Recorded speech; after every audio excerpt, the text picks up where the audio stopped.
Welcome to Blue Talks.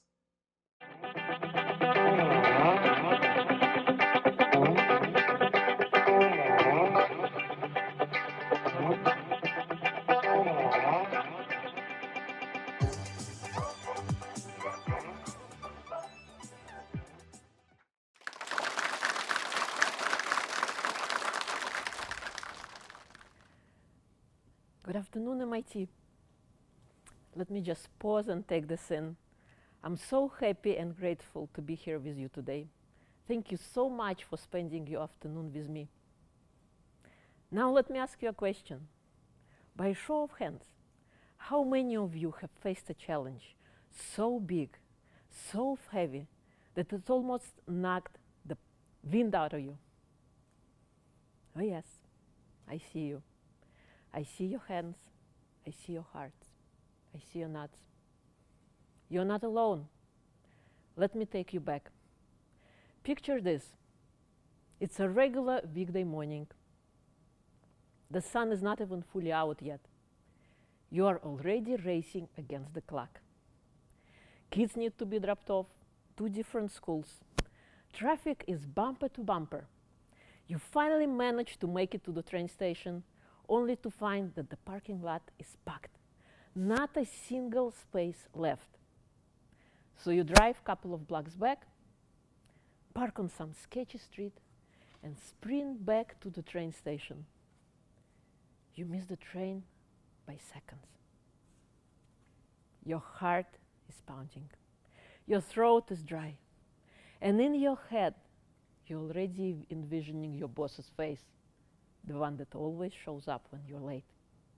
Your inner voice is screaming, why does life feel this way? Why does it have to be so damn hard? What is the point of all the struggle? That was me a decade ago. Right there in the middle of my chaos, I broke down. Right there on that forgotten train station, I sobbed. Hard, ugly cry. You see, it wasn't the first time I missed the train. It wasn't the first time I had to rush against the schedule. Every day, every weekday, I felt like I was rushing closer to my death, while I didn't feel like I was living. I was surviving.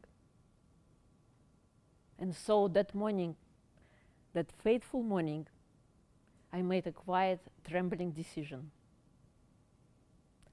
I don't know how, but no matter what, this cannot be my forever. I want to be happy again. Don't get me wrong, I didn't wake up the next morning suddenly having all the answers or becoming joyful and inspired. But I started showing up differently. I stopped asking, why is life so unfair? And I started asking, what would it look like if I take back the pen and start writing my own story? Today, I'm so happy and grateful to wake up each morning and live the life on my terms. I help women over 40 who feel broken, lost, and invisible, who gave everything to everyone else and forgot to give anything for themselves. I help them reclaim their joy, heal their body, mind, and soul, so they can remember who they truly are, not who the world told them to be. You see, I thought I was doing the right thing by staying quiet, by avoiding conflict, by being the good girl. But all I was doing, I was shrinking, dimming my light. The truth is, all that I achieved, I lost myself. The truth is, when you betray your own boundaries to make peace with others, you become at war with yourself. So this woman will help. I didn't get there by accident. I lived through it. And I created the roadmap from pain to power. I call it the 12 steps of creating happiness from within. And today I want to share one of them with you. It's called Becoming Free from Victimhood. Let's talk about this. For many of us, especially women, we wear a pain. We wear our wounds as armor. Our pain becomes our personality. Our past becomes a prison. But let me tell you, your past is a chapter, not the title of your book. Let's try a little exercise. Close your eyes and imagine for a moment you're in the middle of your kitchen, and right there on the countertop you have a vase of beautiful, vibrant yellow lemons. Reach out and grab one.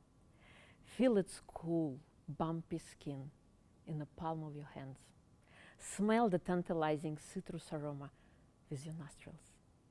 Now take a sharp knife and a small cutting board and start slicing that lemon ever so gently. All of a sudden, you get sprayed with lemon juice, and now you can taste that sour, bitter zing right there in your mouth. Got it? Here is the kicker. There was no lemon. But for your mind made it real. Imagination became reality. Same thing happens when you recall a negative event of the past. Same thing, you don't only remember phrases, bits of conversations said in the midst of despair. You don't remember the faces, but you get to relive everything all over again. All of your emotions, all the feelings that you felt, whether a month ago, a decade ago, a lifetime ago, you get to feel them all over again. Because for your mind, it doesn't matter if something is happening in the past, in the future. In fact, past and future don't exist. Everything is happening right here, right now, in the present moment. So every day, you get to sip on that poison when you recall the negative emotions of the past. And we sip on it daily, hoping that the person who hurt us gets sick. But they don't. We do. And so to take step back, to really taste true freedom, we gotta take personal responsibility for our life. And before you raise an eyebrow, I'm not talking about going and blaming yourself for everything that happened. I'm talking about having the power to write what comes next.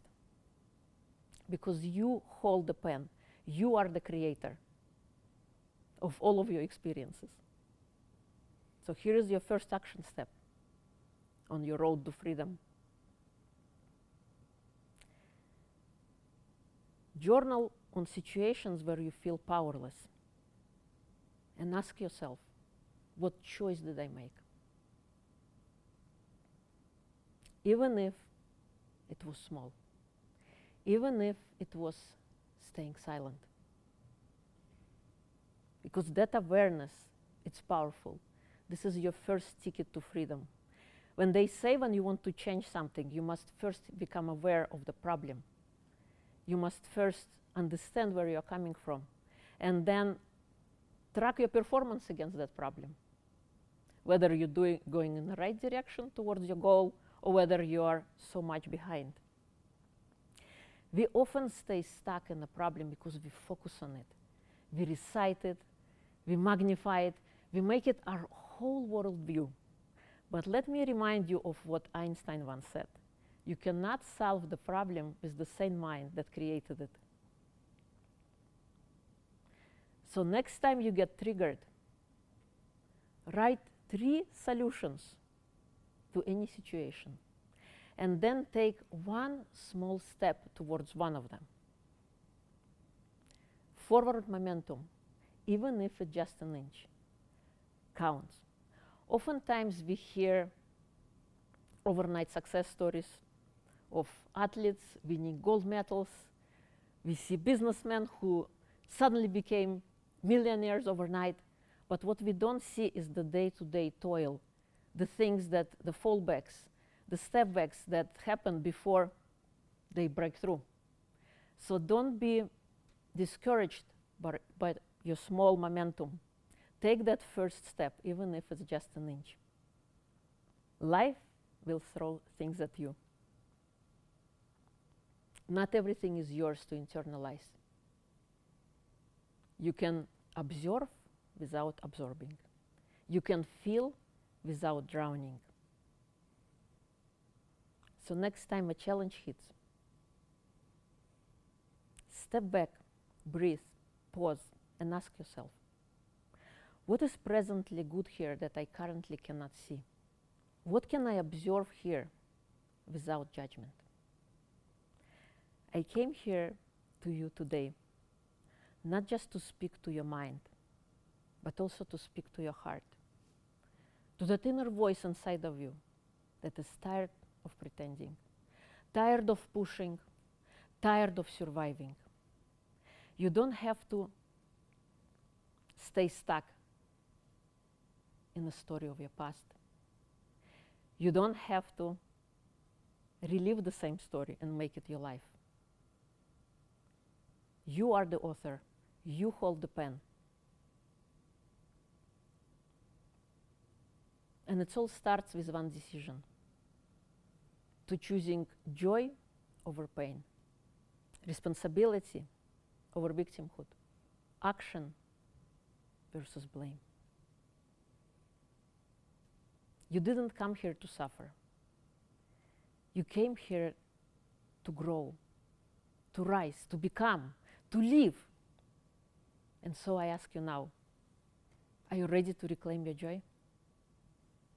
Let's do it together. Thank you.